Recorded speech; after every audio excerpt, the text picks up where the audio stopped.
Good morning and welcome to my presentation on the electromagnetic spectrum. So today I'm going to talk about a variety of components in the electromagnetic spectrum. We'll talk about principles and properties of electromagnetic waves, the uses and dangers of X-rays, CT scanning, biohazards of ultraviolet light. There will be some in-text citations and an opportunity for you to ask any questions at the end. So, as you can see in the picture here, we have a picture of the rainbow. There are electromagnetic waves all around us at all times, and we live our lives seemingly unaware of them. They travel through a vacuum at a velocity of 300 million meters per second, and they range in size from buildings to as small as an atomic nuclei. Do you know the significance of the colours of the rainbow, and that they are all, they have a reason as to why they're the colour, and they all project different energies. There is a mnemonic device that we can use to remember the electromagnetic spectrum, which is Roman men invented very unusual X-ray guns, and that remembers radio waves, microwaves, infrared, visible light, ultraviolet, X-rays and gamma rays. And moving on then to the first slide, there's a picture there of wavelengths. So you've probably seen something similar before, perhaps on like a volume setting, on a radio perhaps, or in artwork. And the continuous ripple indicates the frequency, also known as transverse waves. This diagram here indicates the electric field and the magnetic field, and those two work in pairs. They fluctuate between a right angle, and at the right frequency they can project sound and images. This here is a diagram of a more in-depth wavelength. So the transverse wave here, we've got the amplitude, so you've got this middle line here, which is the equilibrium, a crest there, a trough there, and the amplitude is between the middle line and the crest, or the middle line and the trough. And one whole cycle from crest to crest, so down and then up, is called a period. The varying amount of wavelengths and periods in there depend on the frequency, and they fit in 4 categories from extremely low to ultra high frequency. This diagram here, you've probably seen something before in a maths equation called Pythagoras theorem. So we would use this wave triangle here to work out the missing value, and you can see there is the wave speed, the frequency, the wavelength, and you take away the one that you want to work out. And this symbol here is the Greek symbol for lambda, and that is how we measure wavelengths. So, onto this slide here, you've probably all seen a microwave and an infrared heater before.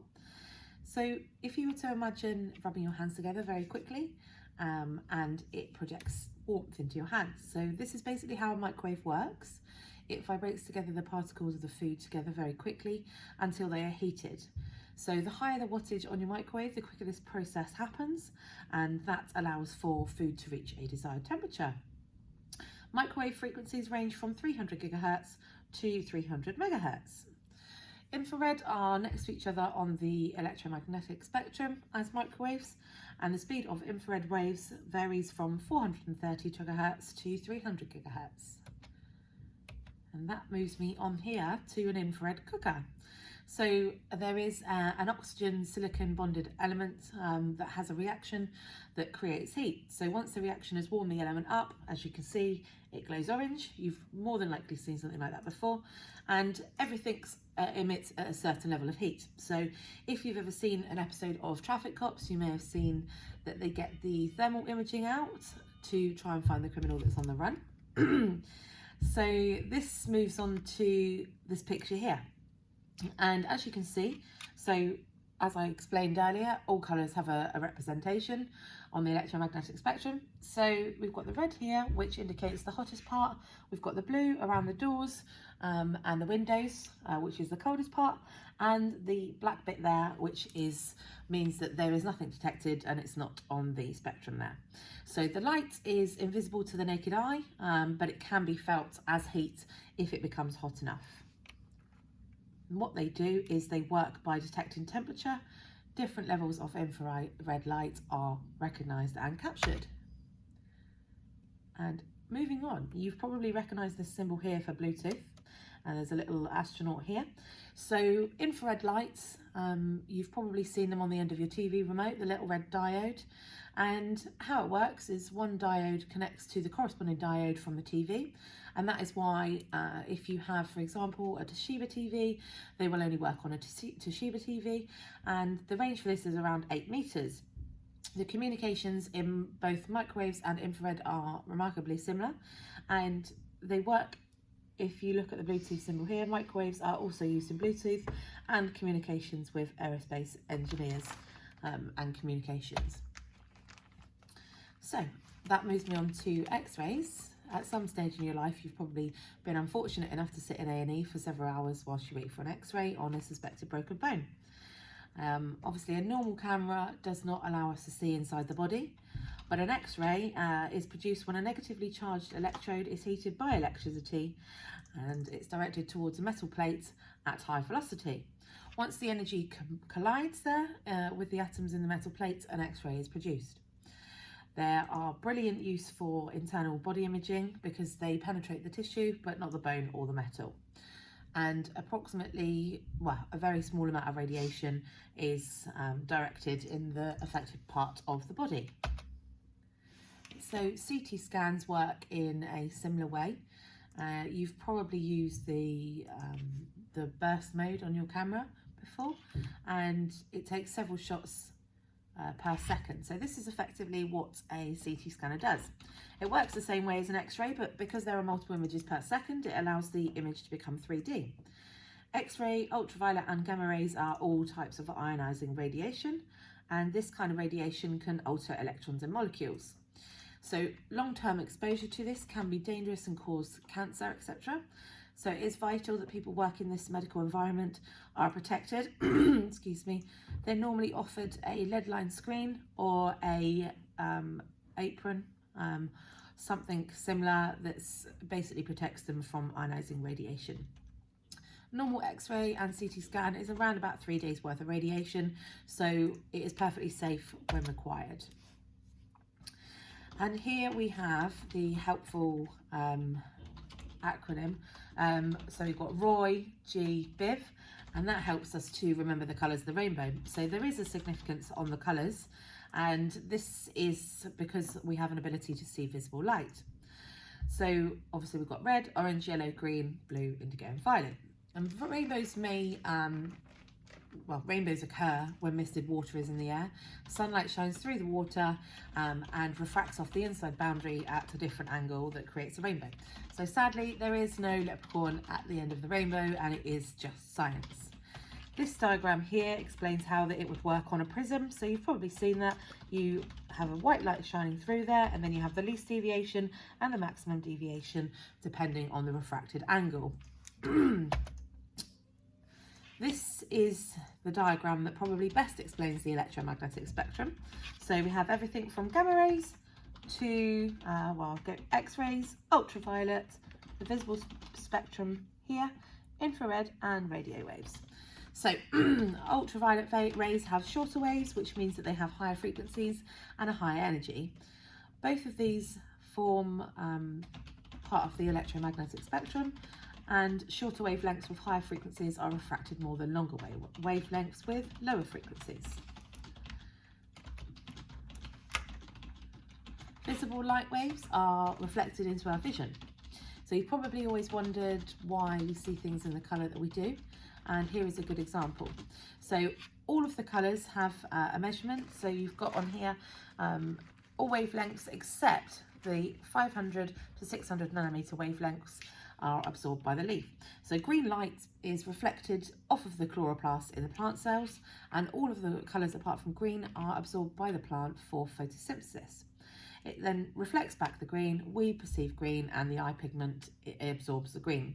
The same applies for anything in colour, and the same theory also works for if you were to wear black clothes in the summer, then you would feel really hot because all of the colours are absorbed, and if you were to wear white clothes, then obviously the colour is reflected, so you would feel cooler. Every colour does have a measurement in nanometers, and there is on the electromagnetic spectrum chart, there is a measurement that indicates which one relates to which. So on here, you've got the light and coloured filters. Coloured filters alter the way that we are able to perceive colour. They only accept the same colour and wavelength and absorb the rest. So if you have a red filter, for example, only red will be seen, and if you add a blue filter, then that means no light will pass through at all. We also need to consider fluorescent and UV lights. So fluorescent pigments absorb one set of light wavelengths and emit UV-based wavelengths. Obviously, humans can't see UV wavelengths because they're too small, but they do play a view in how we view light. As you can see here on my pretty picture of UV fish, there are some animals, fish, plants, coral that are able to display fluorescent colours because they absorb UV light, then they emit a longer wavelength with a lower energy wave, which allows us to see. There are different reasons for this ability, including phosphors, single-celled organisms, and certain chemical compounds such as PPIX. And PPIX compounds are affected by exposure to radiation, and electrons in the molecule change by losing or gaining energy. Once the energy is lost, it can be emitted as a light wave. So, probably the most exciting slide on here, fibre optic and ultraviolet. So visible light is also used in the form of fibre optic communications. The principle works the same as a rainbow. There is a refraction that causes a communication. So clear flexible strands are used to bounce off repeatedly off the inside of the fibre optic light pipe here, and it refracts back like this through mirror insulated until it reaches the receiver. Visible light has a variety of uses in the medical and science world. This ranges from microscopes, telescopes, endoscopes, periscopes. And just in the same, if you were to think about a crime scene where someone has tried to hide the blood, luminol is used to show up blood that's been cleaned up. For example, if someone tries to cover it with bleach or hydrogen peroxide, the hydrogen peroxide acts as an oxidant and an ion in the blood catalyst. This allows the luminol to display the UV glow that we see. So, we talked about colour dependent energies earlier. So this bit here gives you a little bit more information. These are measured in hertz, megahertz, gigahertz, and so on. So radiation that is projected onto us cannot always be seen. Well, it can't be seen with the naked eye, but the effects of it can be felt within humans and animals, etc. Without the correct precautions, it does have the potential to be deadly for us. And it doesn't give us a warning like infrared. Obviously with infrared you can feel the heat and then you're aware of its presence. So if you look here, we've got a lovely picture of the sunshine, and we have got UVA, UVB, UVC. So as well as burning us, ultraviolet light can be used for treatments such as some cancers and skin conditions. Infrared and ultraviolet radiation are harmful to our eyes, especially the cornea and retina. And because UV has a higher frequency and energy, there are three main waves of radiation. So obviously the UVA, UVB and UVC. If you look on this picture here, you can see the DNA strand. So this is a normal DNA strand here, and this here is a DNA strand with damage. So UV causes long-term damage to the DNA of skin cells. So the best advice is to obviously wear UV sunscreen, wear a hat and glasses. We are also able to use UV light to see you know, the damage that skin has undergone because of UV light.